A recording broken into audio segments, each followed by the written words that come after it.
Bienvenidos una semana más a nuestro noticiero semanal de Radio Internacional de Noticias. La policía egipcia interviene para impedir que China argumentaron en Nueva York ante la comisión. Como noticias nacionales presentamos Medio centenar de asociaciones pro vida han convocado a facilitar datos precisos al respecto a la Terminaremos con noticias de la Santa Sede. El Vaticano recoge firmas para defender a no nacidos. de la Conferencia Episcopal Italiana. Bienvenidos una semana más a nuestro noticiario semanal de Radio HM. Hoy les saludamos Marian Samino y Clara Martínez. El 4 de marzo de 2016, el convento de las misioneras de la Caridad de Adén, en Yemen, fue asaltado por un grupo de fundamentalistas islámicos que asesinaron a 4 de las religiosas y a otros 12 colaboradores, llevándose secuestrado al padre Tom Uznulalil. El padre Tom es salesiano indio que ejercía de capellán y que en el momento del ataque, en vez de tratar de huir, corrió a la capilla para poner a salvo de una profanación el Santísimo Sacramento. Desde entonces, y han pasado ya más de 10 meses, el padre Tom permanece en manos de sus secuestradores. En los 2 vídeos que los captores han publicado para demostrar que sigue vivo, el sacerdote aparece seriamente demacrado y con señales de haber sido torturado. Y no es el único sacerdote que se encuentra en esta situación. Otros hermanos nuestros sacerdotes han sido secuestrados por terroristas islámicos, son torturados o perseguidos de muchas formas.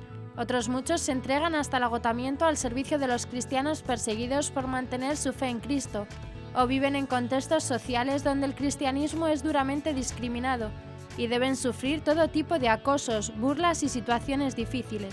Por eso, como forma de unirnos a la convocatoria que la Congregación Salesiana ha hecho de rezar una novena a María Auxiliadora por la liberación del padre Tom, la Fundación Eucamami HM Televisión, a través de su proyecto Despierta, ha creado el clip No los olvidéis, sacerdotes perseguidos.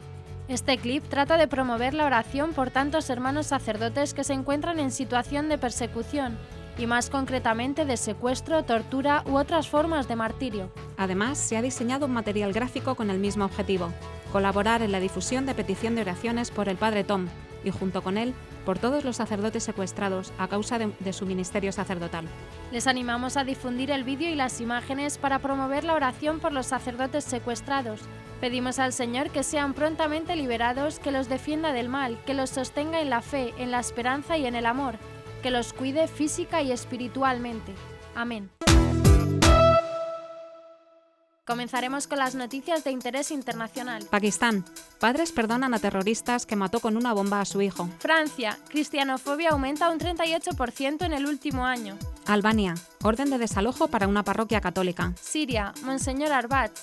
El plan es dividir Oriente Próximo y vaciarlo de cristianos. República Dominicana.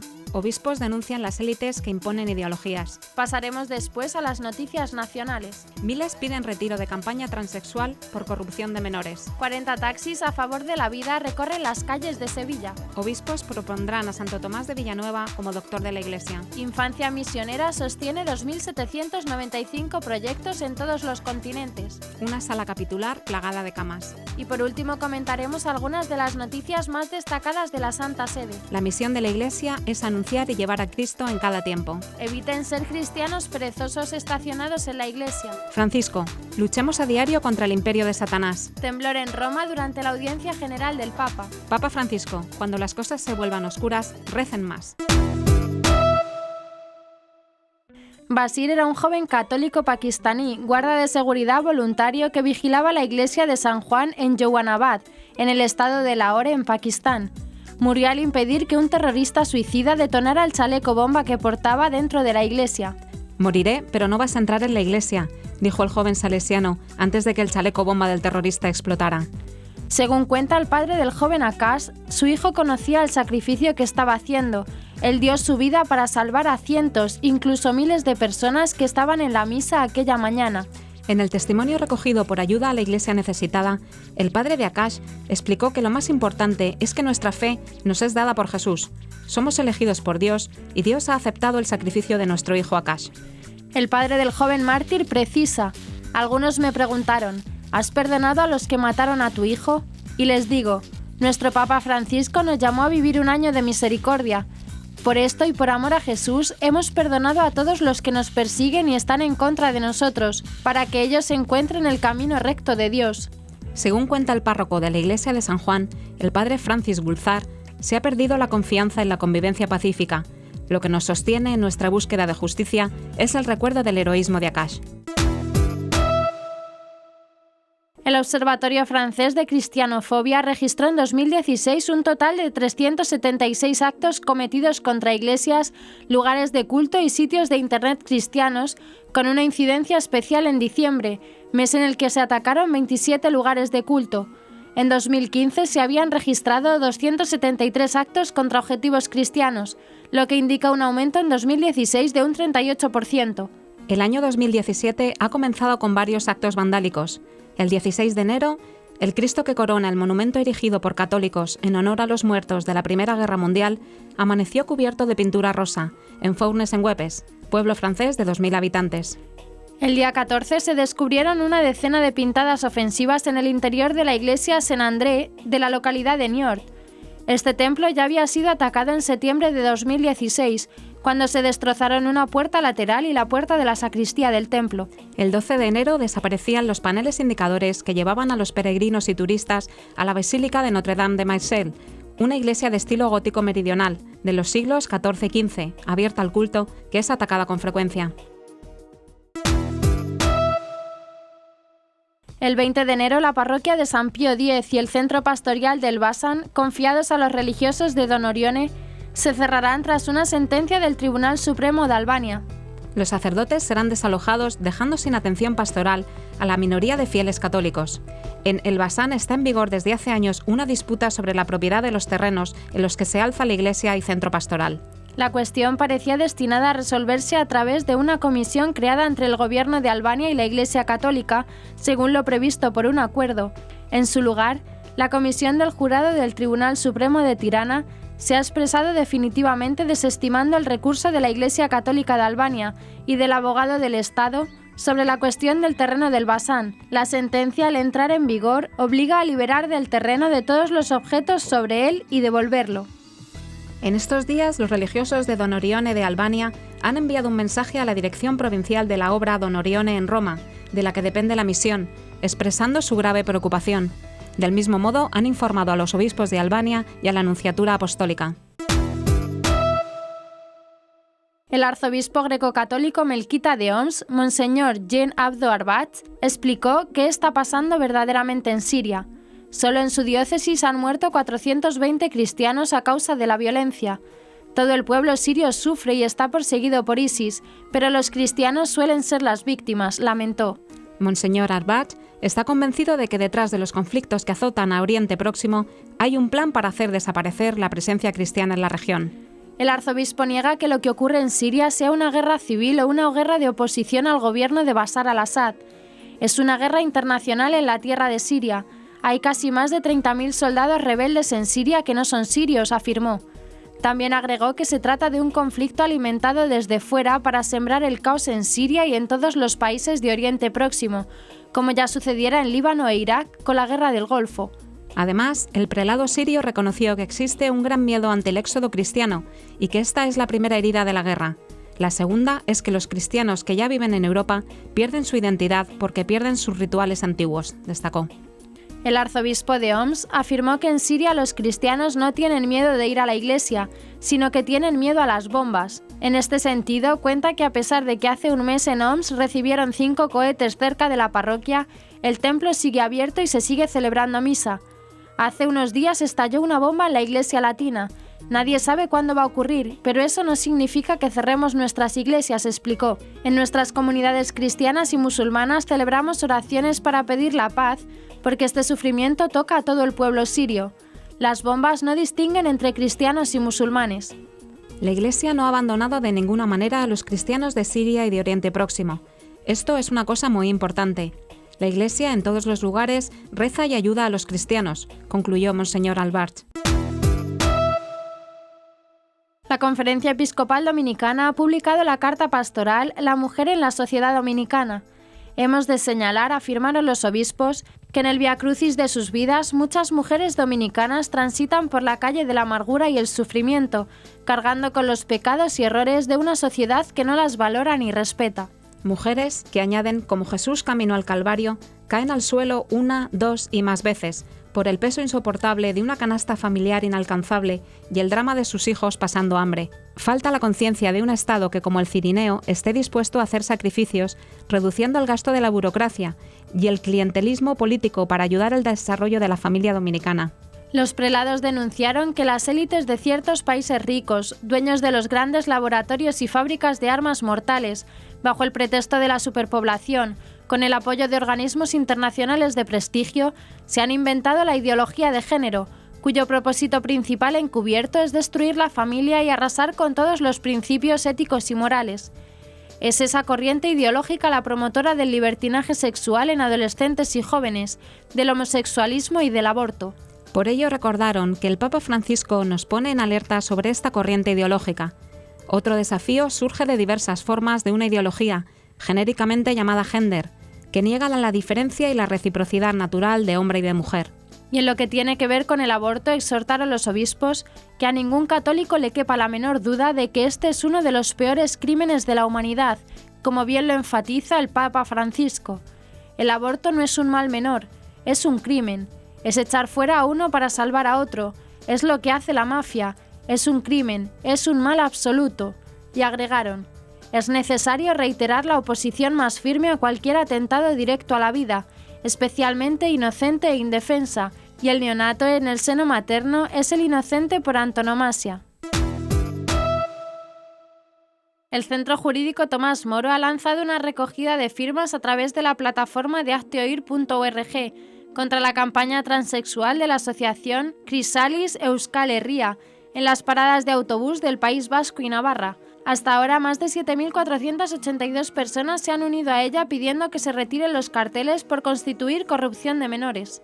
El Centro Jurídico Tomás Moro ha pedido al fiscal de menores del País Vasco que obligue a la retirada de la campaña de Crisalis, en los que se puede ver a menores completamente desnudos, mostrando explícitamente sus órganos sexuales. Según precisan en la petición, es evidente que dichos carteles pueden suponer la comisión de un delito de corrupción de menores tipificado en el Código Penal, ya que no solo muestran de forma explícita la sexualidad de menores de edad, sino que lo hacen en lugares públicos en los que es frecuente el acceso de menores. En la petición de firmas también insisten que la asociación Crisalis Euskal Herria no solo pretende normalizar la transexualidad de los menores, transexualidad estadísticamente inexistente, sino que pretende, con campañas como la que hoy denunciamos, fomentar entre los menores determinadas conductas sexuales no acordes con su edad. De esta manera piden que la Fiscalía de Menores retire los carteles e inicie las actuaciones penales oportunas para esclarecer la autoría y la financiación de los mismos, llevando a los juzgados a los responsables de la corrupción de menores que se está desarrollando con total impunidad y pasividad de los poderes públicos. Taxis a favor de la vida es una campaña que ha lanzado la Asociación Provida Mairena de Sevilla, España. 40 taxis circulan desde el pasado mes de octubre con una publicidad en la que se ve una madre con su hijo y el lema «Aborto no, su vida es tu vida», y se prevé que esté activa hasta finales del mes de junio. Según explican desde la asociación con un comunicado, la campaña Taxis a favor de la vida se dirige a todas las personas en general, aunque se centra especialmente en las madres que pudiesen sentir la presión para abortar a su hijo. Destacan el mensaje que llevan escritos los taxis, en donde se lee un primer mensaje contundente, aborto no, pero seguido de una expresión tierna, acogedora y verdadera, su vida es tu vida. Además, también hay un teléfono y la web de la asociación para que cualquier persona pueda acudir y ser escuchada y recibir ayuda. La Asociación Provida de Mairena ha pedido ayuda para mantener esta campaña apadrinando un taxi, es decir, pagando los 50 € que cuesta el soporte publicitario. La Conferencia Episcopal Española presentará ante la Santa Sede la solicitud formal de otorgar el título de Doctor de la Iglesia Universal a Santo Tomás de Villanueva, agustino y arzobispo de Valencia. La iniciativa nació de la Fraternidad de Agustinos Españoles, que ha obtenido que los prelados del país se unan en la solicitud, que podría dar fruto de un lapso de 4 o 5 años. Los obispos destacaron la santidad de vida del prelado y la profundidad de su doctrina como base de su petición. La solicitud se produce en momentos en los que la Iglesia tiene necesidad urgente de dar un empuje renovado a la proclamación del Evangelio, la sana doctrina y el ejemplo de vida del Padre de los pobres, según afirmaron los promotores de la petición. Tanto su acción caritativa como su predicación descrita por el sacerdote agustino Jaime García Álvarez como obras de misericordia expresadas en palabras, son presentadas como fruto de una vivencia permanente desde la misericordia. Santo Tomás de Villanueva tuvo que gobernar la sede de Valencia en tiempos de gran crisis para el sacerdocio. Numerosos presbíteros se ausentaban de sus deberes y otros muchos no cumplían la disciplina del celibato. El santo obispo no dudó en aplicar la denuncia pública y la excomunión, que calificaba como la medicina de la Santa Madre Iglesia para curar a estos hijos enfermos. Además de esta firme implementación de las normas eclesiásticas, el santo se adelantó a las reformas del Concilio de Trento, creando el primer seminario diocesano de la historia, el Colegio de la Presentación de la Bienaventurada Virgen en el Templo. Se ha presentado en Madrid una nueva edición de la Jornada de la Infancia Misionera, que se celebra el 22 de enero en toda España, organizada por Obras Misionales Pontificias. El objetivo es educar a los niños en la fe y en la solidaridad con las misiones, para lo cual se realizan diferentes actividades a lo largo del año. Durante la jornada, los niños elaboran una hucha para compartir y con sus ahorros ayudan a otros niños en países de misión, además de rezar por ellos. Gracias a esta generosidad de los niños de todo el mundo, Infancia Misionera sostiene 2.795 proyectos en todos los continentes, para los cuales se enviaron en el año 2015 casi 17 millones de euros. Los niños españoles recaudaron solo el año pasado más de 2,5 millones de euros, con destino a 484 proyectos misioneros. Por continentes, África es el que más ayudas recibe, casi un 60%, seguido de Asia, 34%, América, 3,25%, Oceanía, casi un 3%, y Europa, 0,46%. En cuanto al destino de los donativos, prácticamente la mitad van a parar a proyectos educativos: construcción de escuelas y guarderías, becas de estudios, material, formación agrícola y ganadera.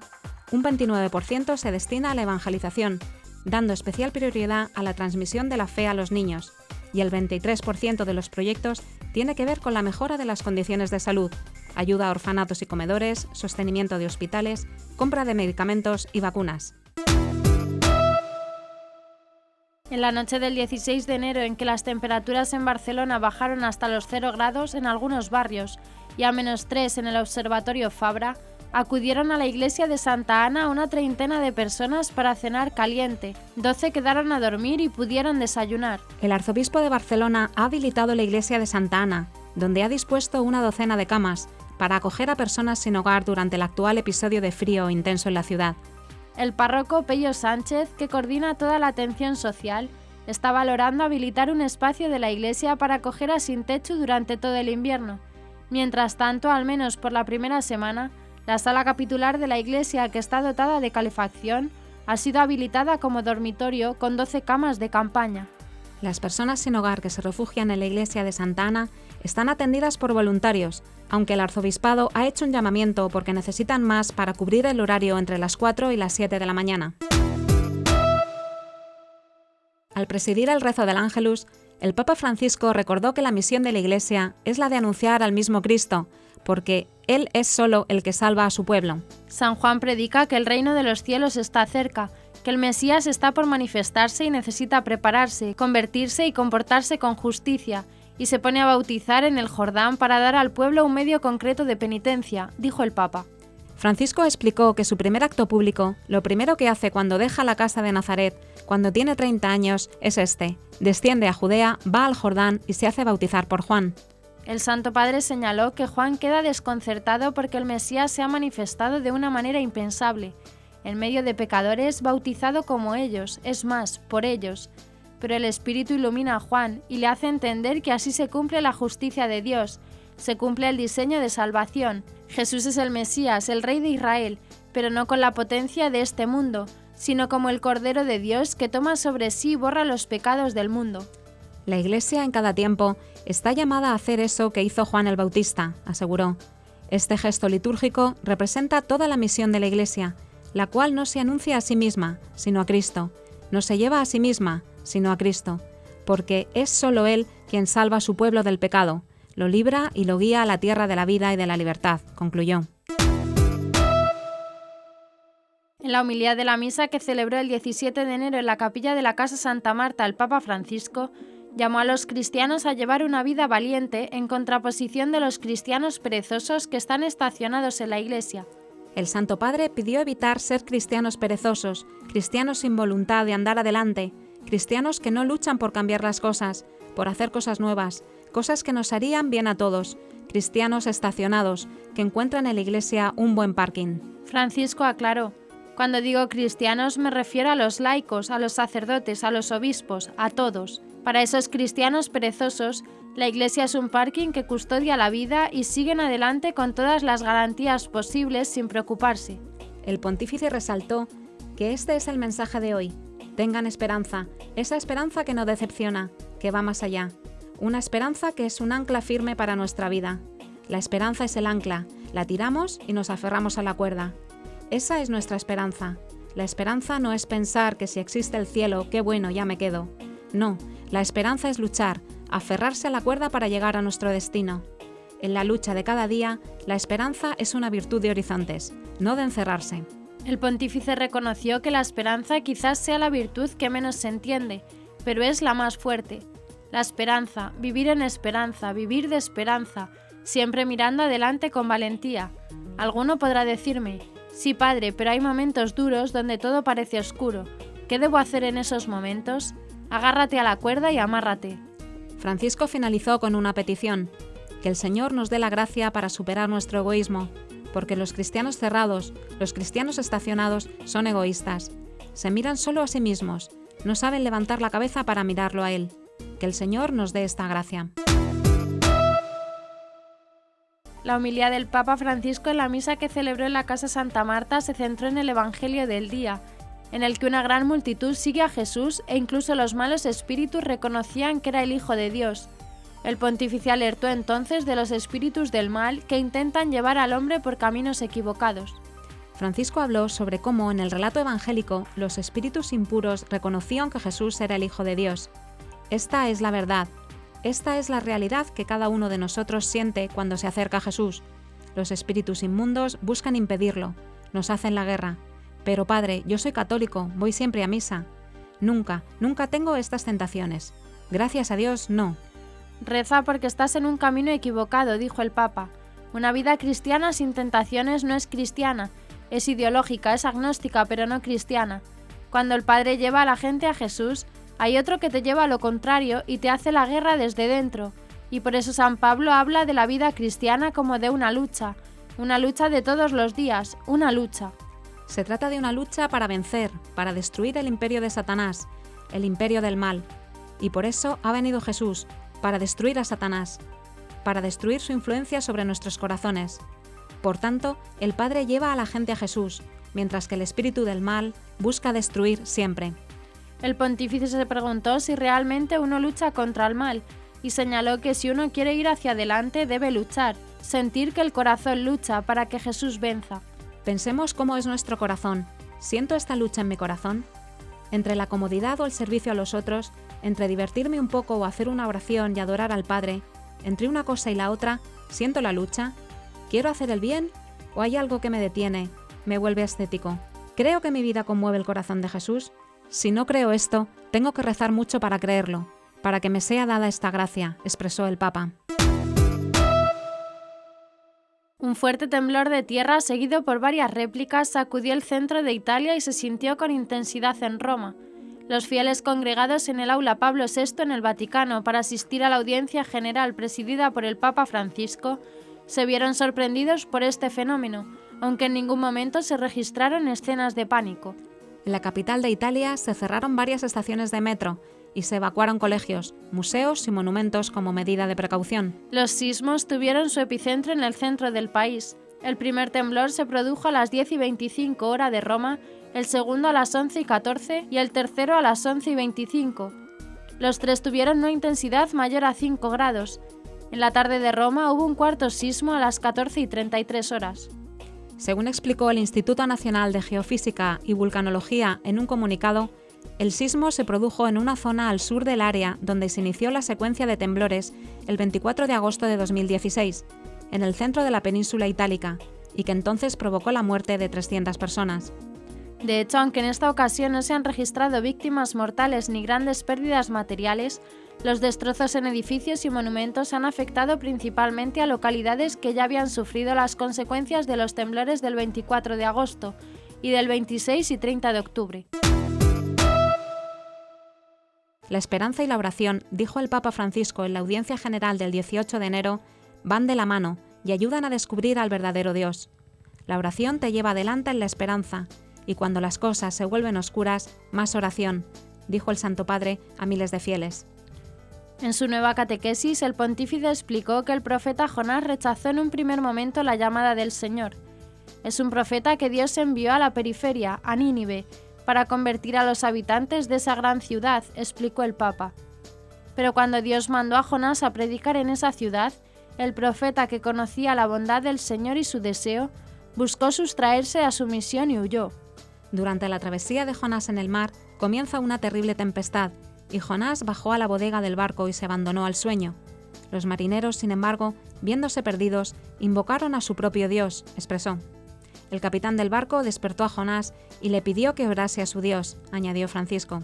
Cuando Jonás, reconociendo las propias responsabilidades, se arrojó al mar para salvar a sus compañeros de viaje, la tempestad se calmó. La muerte inminente había llevado a aquellos hombres paganos a la oración. Ha hecho que el profeta viviese su propia vocación al servicio de los otros, aceptando sacrificarse por ellos. Condujo a los sobrevivientes al reconocimiento del verdadero Señor y a su alabanza. El Papa subrayó que la esperanza se revela entonces más potente y opera una realidad que va también más allá de cuantos esperaban. No solo no mueren en la tempestad, sino que se abren al reconocimiento del verdadero y único Señor del cielo y de la tierra. Así, bajo la luz del misterio pascual, la muerte puede convertirse, como fue para San Francisco de Asís, en nuestra hermana muerte, y representar para cada hombre y para cada uno de nosotros la sorprendente ocasión de conocer la esperanza y de encontrar al Señor, concluyó el Santo Padre. Y hasta aquí nuestro informativo semanal. Esperamos que haya sido de su agrado. Recuerden que pueden seguir escuchándonos siguiendo el resto de nuestra programación en directo a través de la web www.radiohm.net. En ella podrán encontrar también distintos podcasts con los informativos anteriores y otros audios que también pueden ser de su interés. Seguiremos estos días informando de las noticias de la Iglesia y del mundo a través de nuestros breves espacios informativos que les ofrecemos todos los días, cada media hora, aquí en Radio HM 88.9 FM y HM Televisión. Ayer, hoy y siempre, la verdad. Gracias por habernos acompañado. Les han informado Marian Samino y Clara Martínez. Hasta la próxima semana.